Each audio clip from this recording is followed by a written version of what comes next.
सबसे पहले बात करते हैं बांग्लादेश की। बांग्लादेश में हजारों छात्रों पर संकट है वहां पर, और इस साजिश का कौन जिम्मेदार है इसको हम जानने की कोशिश करेंगे। लेकिन सबसे पहले हम आपको बताएं कि बांग्लादेश में जनता के द्वारा चुनी गई प्रधानमंत्री शेख हसीना के देश छोड़ने और मोहम्मद यूनुस के नेतृत्व में अंतरिम सरकार के गठन के बाद भी अस्थिरता बनी हुई है। कई जगहों पर हिंसा भी देखने को मिली है। इस सब के बीच अंतरिम सरकार पर आरोप लग रहा है कि वो शेख हसीना की पार्टी से जुड़े छात्र संगठन पर कई तरह के अत्याचार कर रही है। इन छात्रों के साथ शिक्षा संस्थानों में हिंसा भी हो रही है। ये रिपोर्ट देखिए। बांग्लादेश में छात्र आंदोलन के दौरान हिंसा का दौर क्या चालू हुआ? पूरे देश का सियासी समीकरण ही बदल गया। प्रधानमंत्री शेख हसीना को जहां अपनी जान बचाने के लिए देश छोड़ना पड़ा, वहीं मोहम्मद यूनुस के नेतृत्व वाली अंतरिम सरकार के मनमाने फैसलों ने बांग्लादेश के हजारों छात्रों के जीवन पर संकट खड़ा कर दिया है।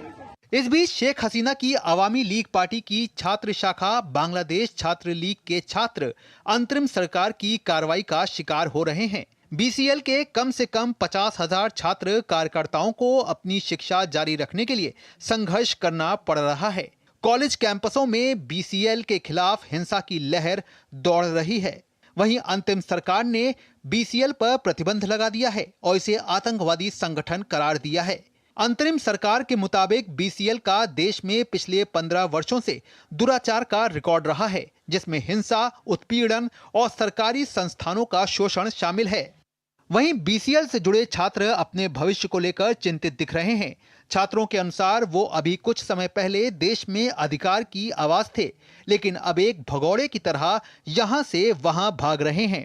इसके अलावा उन्होंने कहा कि बीसीएल से जुड़े छात्रों के खिलाफ हिंसा की जा रही है और उन्हें कॉलेज छोड़ने पर मजबूर किया जा रहा है। इससे पहले राजशाही यूनिवर्सिटी की बीसीएल नेता शहरीन अरियाना को गिरफ्तार किया गया। उनके परिवार वालों ने बताया कि शहरीन के खिलाफ फर्जी आरोप लगाए गए हैं। फाइनल परीक्षा में बैठने के दौरान उन्हें हिरासत में ले लिया गया था। इसी दिन बीसीएल के एक और नेता सैकत रायहान को भी गिरफ्तार किया गया था। अवामी लीग के छात्रों के खिलाफ हिंसा की लहर पूरे कैंपस में दौड़ गई। दूसरी तरफ अंतरिम सरकार ने पूर्व सेना प्रमुख जियाउल अहसन, 10 पूर्व मंत्री और देश की पूर्व पीएम शेख हसीना के 2 सलाहकारों समेत 20 लोगों को समन भेजा है। इन सभी लोगों को कथित नरसंहार के संबंध में अगले महीने पेश होने का निर्देश दिया गया है। तो बांग्लादेश में इस तरह के हालात बने हुए हैं, और जैसा कि आप जानते हैं कि बांग्लादेश में यह स्थिति तब उपजी थी जब वहां पर नौकरियों में आरक्षण को लेकर के वहां पर छात्र भड़क उठे थे। और उसके बाद वहां की जो प्रधानमंत्री उस वक्त थी शेख हसीना, उनको देश छोड़कर वहां से जाना पड़ा बांग्लादेश से, और उसके बाद एक अंतरिम सरकार का गठन किया गया। और अंतरिम सरकार के गठन के बाद ये माना जा रहा था कि बांग्लादेश में स्थिरता आएगी, वहाँ पर शांति रहेगी। लेकिन वहाँ पर किसी तरह की स्थिरता अभी देखी नहीं जा रही है, वहाँ पर किसी तरह की शांति भी वहाँ पर नहीं है। और जो ये नई खबर आई है ये काफ़ी चिंता पैदा करने वाली है, क्योंकि शेख हसीना की जो पार्टी है अवामी लीग, और उसका जो छात्र संगठन है उस पार्टी से जुड़ा हुआ, उससे हज़ारों छात्र वहाँ पर जुड़े हुए हैं। और मोटा मोटी अगर हम आपको बताएं तो करीब 50,000 के करीब वहाँ पर छात्र जुड़े हुए हैं इस पार्टी से। और अब ये बताया जा रहा है कि इस जो छात्र संगठन है उसको वहाँ पर आतंकवादी संगठन तक घोषित कर दिया गया है। और इस छात्र संगठन से जुड़े हुए जो लोग हैं वहाँ पर, जो छात्र हैं, उनके खिलाफ हिंसा भी वहाँ पर हो रही है। आलोक बंसल हमारे साथ जुड़े हुए हैं, निदेशक हैं इंडिया फाउंडेशन के और विदेशी मामलों के जानकार हैं। आलोक जी, बहुत बहुत स्वागत है आपका हमारे इस कार्यक्रम में। और सबसे पहले हम आपसे ये जानना चाहेंगे कि जिस तरह के हालात इस वक्त बांग्लादेश में बने हुए हैं, ये माना जा रहा था कि वहाँ पर जब अंतरिम सरकार का गठन हो गया उसके बाद वहाँ पर स्थिरता आएगी, शांति आएगी, लेकिन दिन ब दिन हम देख रहे हैं वहाँ पर एक अलग तरह की हिंसा वहाँ पर देखने को मिल रही है। देखिए, इसमें कोई शक की बात नहीं है कि जो अभी जो सरकार है, अंतरिम सरकार है, इसके पास ना तो कोई संवैधानिक अधिकार है और ना ही कोई संवैधानिक आधार है, ना ही जनाधार है।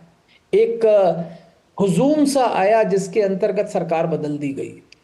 ना इसके पास कोई वैधानिक अधिकार है, और जैसे जैसे समय बीतता जा रहा है, लोगों को वास्तविकता से लोग परिचित होते जा रहे हैं। जो आर्थिक स्थिति है बांग्लादेश की, वो खराब होती जा रही है। कानून व्यवस्था वैसे ही बिगड़ी हुई है। जो अल्पसंख्यक हैं उनके ऊपर हमले हो रहे हैं। जो सबसे बड़ी पॉलिटिकल पार्टी थी आवामी लीग, और उसकी जो छात्र संगठन थे, उसको इन्होंने प्रतिबंधित संगठन घोषित कर दिया गया है। पूर्व प्रधानमंत्री के खिलाफ केस फाइल किया गया है। तो जब इस तरीके की हरकतें होती हैं तो क्या होता है कि सरकार की जो लेजिटिमेसी है वो दिन प्रतिदिन खत्म होती चली जाती है। और हम उसी का वो देख रहे हैं नजरिया कि आज जो है एक अस्थिरता का माहौल बना हुआ है। और जो अभी जो अंतरिम सरकार है, ना तो वो चुनाव कराने में इंटरेस्टेड है, ना ही कोई राजनीतिक गतिविधियां शुरू करवाने में उसका कोई इंटरेस्ट लग रहा है। वो कोशिश कर रहे हैं कि वही सत्ता पर काबिज रहें और 3 से लेके 5 साल 10 साल तक वही शासन करते रहें, एक निरंकुश शासक की तरह। और इसके कारण जो है जनाधार है नहीं, और धीरे धीरे जो है लोग जो है इससे असंतुष्ट होते जा रहे हैं। और इस माहौल में जो कट्टरपंथी शक्तियां हैं बांग्लादेश के अंदर, वो धीरे धीरे जो है सत्ता पर काबिज होती जा रही है।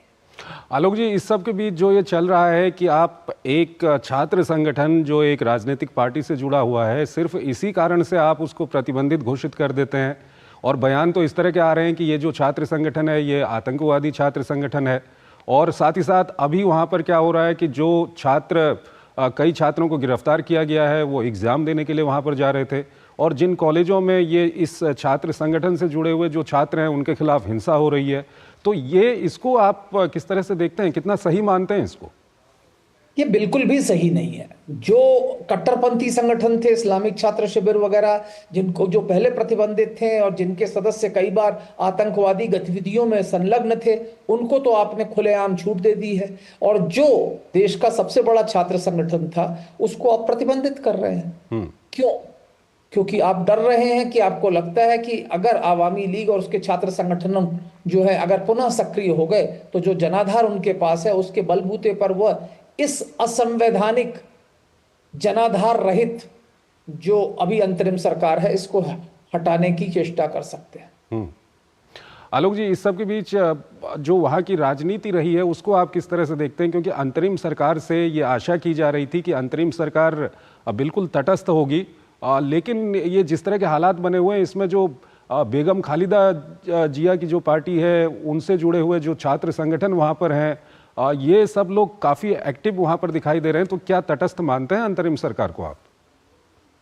देखिए, अंतरिम सरकार का तो जो कॉम्पोजिशन है उसको देख के ही कोई ट्रस्ट नहीं मान सकता, क्योंकि इसमें जो है कट्टरपंथी संगठनों के लोग हैं। इसकी जो संरचना की गई थी वही अमेरिकी दूतावास के अंदर की गई थी। इसमें सेना के समर्थन के भी सिर्फ 1 या 2 ही लोग हैं। तो जिस तरीके की संरचना थी, उसके बाद इसको तटस्थ मानना तो असंभव है किसी के लिए।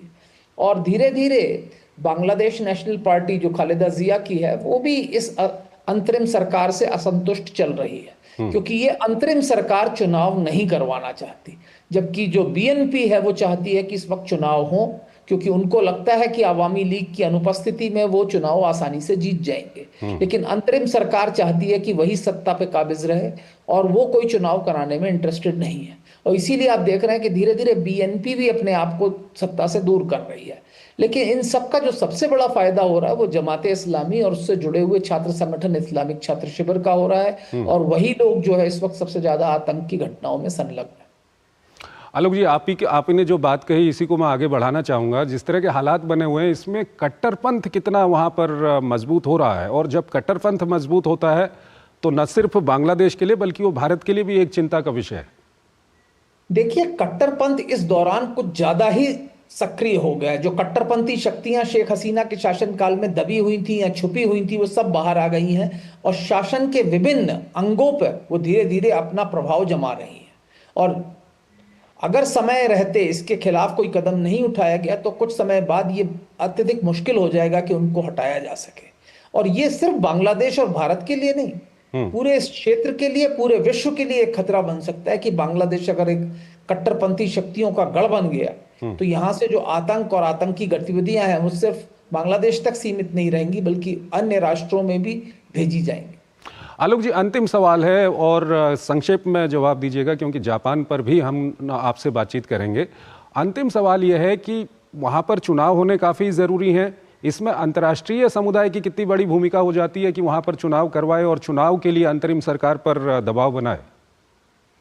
बहुत बड़ी भूमिका होती है, पर दुर्भाग्य से इस वक्त अंतर्राष्ट्रीय समुदाय कोई भी इस तरीके का दबाव नहीं बना रहा है, जबकि होना चाहिए। एक लोकतांत्रिक सरकार की स्थापना आवश्यकता है, वहां पे एक चुनाव होने चाहिए। एक संसद जो अभी चुनकर आई थी वो अभी भंग कर दी गई है। क्या स्थिति है, उसकी स्थिति पे भी पशोपश है। अभी तो एक्चुअली कानूनी तौर पर अगर देखा जाए तो शेख हसीना प्रधानमंत्री हैं, क्योंकि उन्होंने ना तो कोई त्यागपत्र दिया है, वो पूरी तरह से चुनी हुई है। तो ये जो सरकार जो आज ढाका में हुकूमत कर रही है, इसके पास कोई संवैधानिक वैधता नहीं है, इसके पास कोई कानूनी वैधता नहीं है, और जनाधार का तो अभाव है ही है।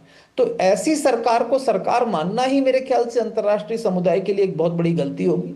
अंतर्राष्ट्रीय समुदाय अगर इसको कोई वैधता देना भी चाहता है तो ज्यादा से ज्यादा ये कहना चाहिए कि आप तुरंत चुनाव कराएं, पर इस तरीके का कोई भी दबाव इस सरकार के ऊपर बनाया नहीं जा रहा है, जिसको बनाने की अत्यधिक आवश्यकता है। आलोक जी, आप हमारे साथ बने रहिए। जापान पर भी हम आपसे बातचीत करेंगे क्योंकि जापान में लंबे समय से एक पार्टी जो सत्ता में थी वो अल्पमत में